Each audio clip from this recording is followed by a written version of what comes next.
ini kan ya. Jadi okey, baiklah, kita lihat slide kita sekarang ni mengenai SeaCris yang kita syorkan di sini, bagaimana untuk mendapatkan SeaCris.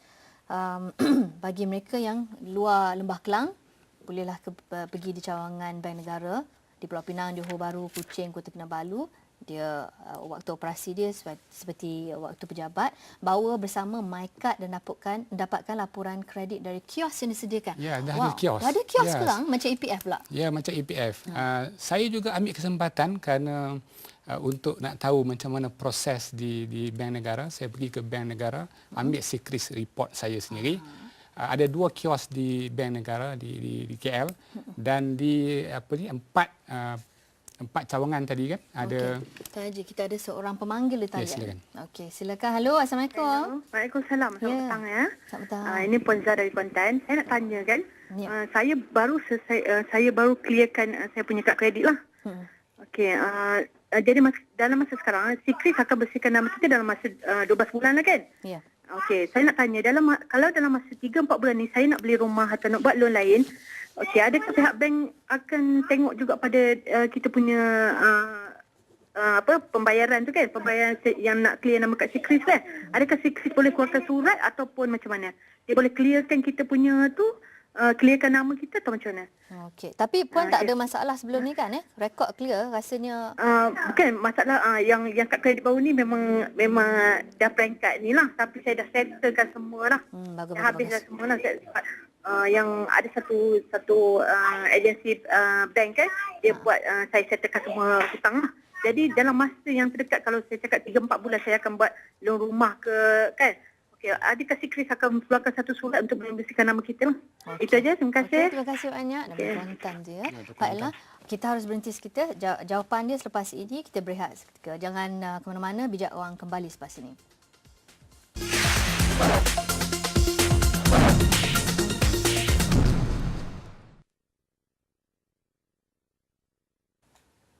Baiklah, anda kembali bersama kami di Bijak Wang. Dan tadi kami ada pemanggil daripada Kuantan yang ingin bertanyakan bahawa sekiranya beliau nak masuk buka lembaran baru lah. Loan barulah. Loan barulah. Macam mana? Adakah SeaCris akan keluarkan surat untuk clearkan nama dia? Saya rasa SeaCris tak akan keluarkan surat untuk clearkan nama Puan. Tapi apa yang Puan harus buat adalah untuk dapatkan satu laporan daripada SeaCris, dapatkan laporan dan tengok macam mana status bayaran balik. Di situ sudah dinyatakan 12 bulan, maknanya mungkin ada bulan tertentu tu default dan bulan seterusnya dah tak ada lagi payment. Di skrin kita akan dapat lihat SeaCris bukan satu-satunya rujukan. Bank mungkin akan mengambil kriteria lain dalam meluluskan permohonan Puan nanti. Contohnya mengurangkan margin pembayaran. Daripada mungkin 95%, bank mungkin bagi 75% dan sebagainya. Kadar pembiayaan yang lebih tinggi mungkin dan juga potensi kenaikan harga atau nilai hartanah yang akan Puan beli nanti. So dan seterusnya ada lagi kriteria lain. Jadi kemampuan bayaran balik, dia akan tengoklah income kita berapa, perbelanjaan hutang kita selama ini berapa dan sebagainya. Dan mungkin dia akan minta cagaran tambahan, jaminan ataupun permohonan bersama sebagai untuk membolehkan kita dapat pinjaman nanti. Dan kadar bayaran balik yang baik bagi pinjaman kemudahan dari bank yang sama. Apa lagi yang dia boleh ini dan itu bank akan ambil kira lah. Bukan semestinya SeaCris the only source yang untuk bank approve. Okey, siapa pula yang boleh memohon SeaCris? Kita lihat institusi kewangan untuk pertimbangan sebagai bank yang kita nak pinjamkan tu. Individu kita sendiri boleh ambil dan juga syarikat. Dan permohonan hanya boleh dibuat sekali dalam tempoh 6 bulan dari tarikh permohonan sebelumnya. Maksudnya setiap 6 bulan kita boleh minta. Contohnya kalau saya baru-baru ini pergi dapatkan report pada 24 hari bulan 6 2009, maka 6 bulan selepas report itu nanti barulah saya boleh mohon lagi sekali. Macam Puan tadi daripada Kuantan, dia di luar Lembah Kelang dan mungkin tidak dapat pergi ke kios lah. Sebab kios hanya ada di Pulau Pinang, Johor Bahru, Kuching dan KK. So dia kena buat permohonan secara bertulis. Okey, mungkin tadi yang beliau maksudkanlah juga kan, nak dapatkan kena buat permohonan bertulis ya. Baiklah, yang paling penting apa lagi yang perlu kita tahu mengenai SeaCris? Okey, di SeaCris ini kita ada beberapa maklumat tapi kalau kita dapat tunjukkan sedikit gambaran tentang macam mana report dia look like, kita boleh tunjukkan tak? Boleh nanti sekejap. Kita ada seorang pemanggil daripada Alostar jauh. Hello, Assalamualaikum, silakan. Hello. Hello. Ya, Assalamualaikum. Silakan. Ya, Assalamualaikum. Silakan dengan soalan. Halo. Ya, silakan dengan soalan tuan. Okey. Saya nak tanya, saya dah settle dah dengan insolvensi. Okey, Saya dah declare muflis. Lepas tu saya dah settle dah everything.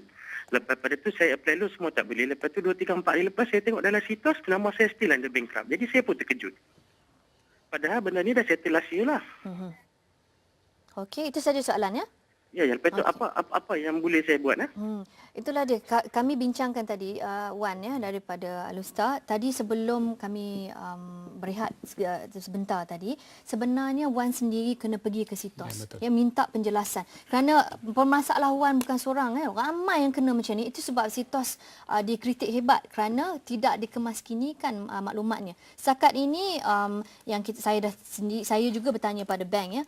Langkahnya masih lagi terpulang pada pengguna kita. Memang perkara ini tak berapa kurang sedap didengar.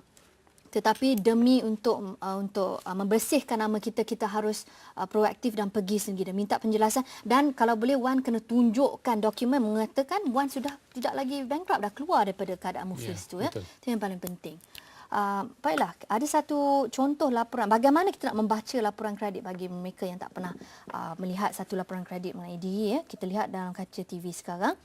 Contoh ni kami dapat daripada sitos sendiri ya. Ya, booklet sitos. Booklet sitos tu walaupun tak apa jelas di situ. Kita lihat satu okey.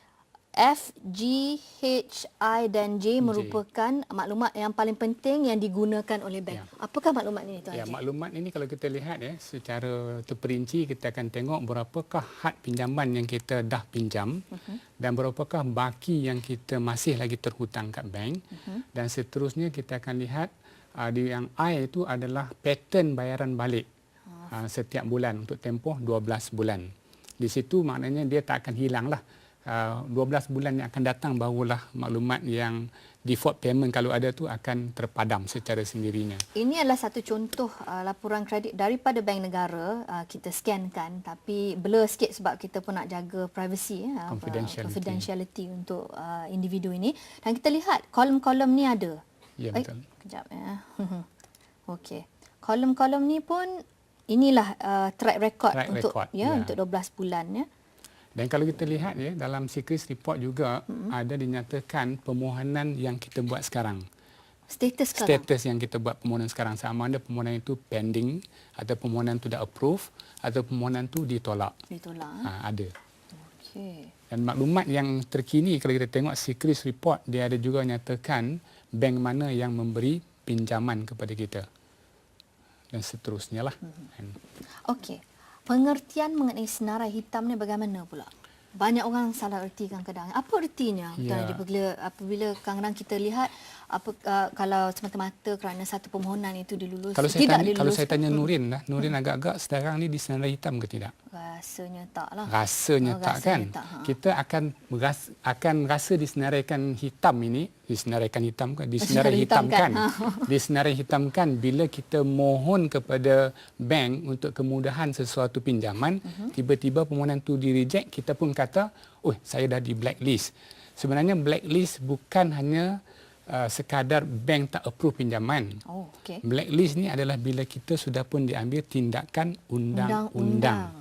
Bila sudah ada keluar surat daripada mahkamah, contohnya kalau kita default payment bayaran rumah sebagainya, lawyer akan hantar, bank akan hantar dulu surat